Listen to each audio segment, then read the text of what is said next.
तो यहाँ आकर जी आई एम श्योर, तो यहाँ आकर आपका कुछ ऐसा कनेक्शन हुआ कि with animals, I should have a pet? Absolutely, मतलब फ्रॉम डे वन मेरा तो एक्चुअली मैं आपको बताऊं तो जब मैं इंदौर में थी तो मेरे पास थी एक pet actually. I had a dog, या I had a female dog, उसका नाम था मायरा।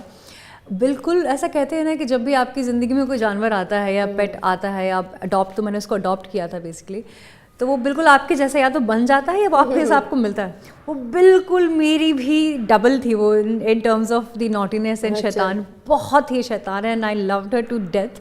आई थिंक वो एक कारण है, and I somehow she ran away और आई लॉस्ट हर।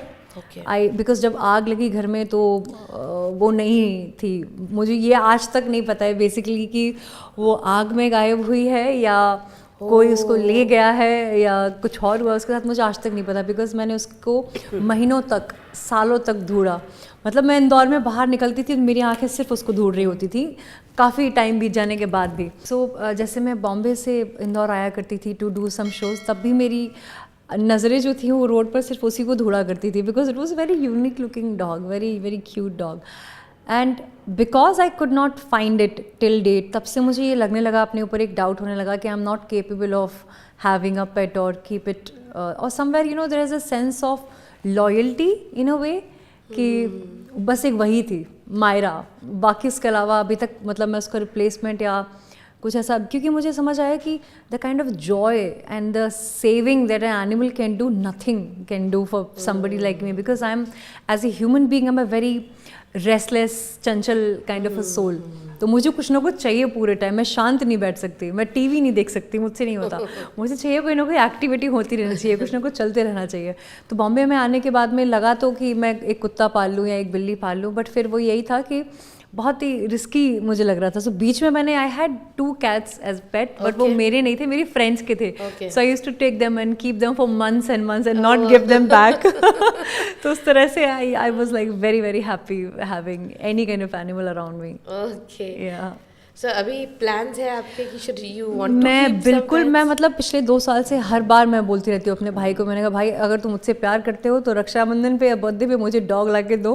बोलता मैं बिल्कुल नहीं ला के दूंगा, क्योंकि तुम तो ट्रैवल करती रहती हो, तुम मुझसे बोलोगी केयर करने के लिए, एंड मैं भी ट्रैवल कर रहा हूँ और सारी चीज़ें हैं।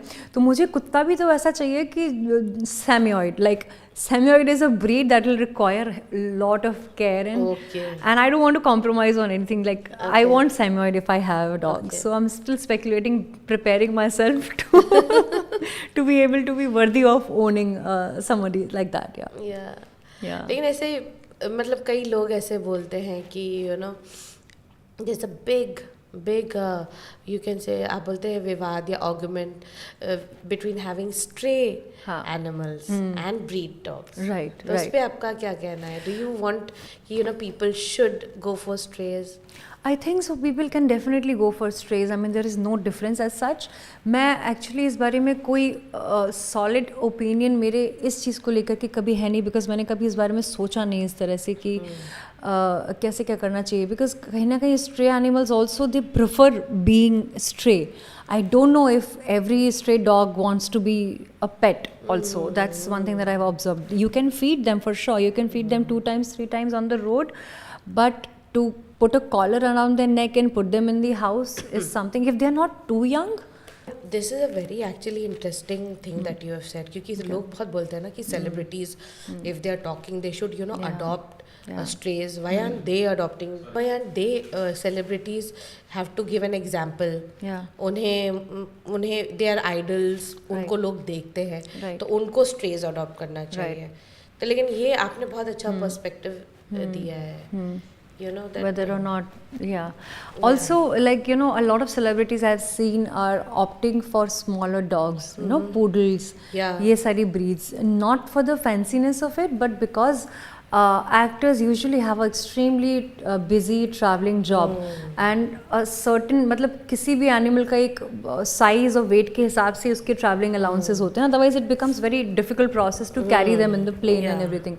Plus when they are traveling they are given sedatives and they are kept in the luggage room.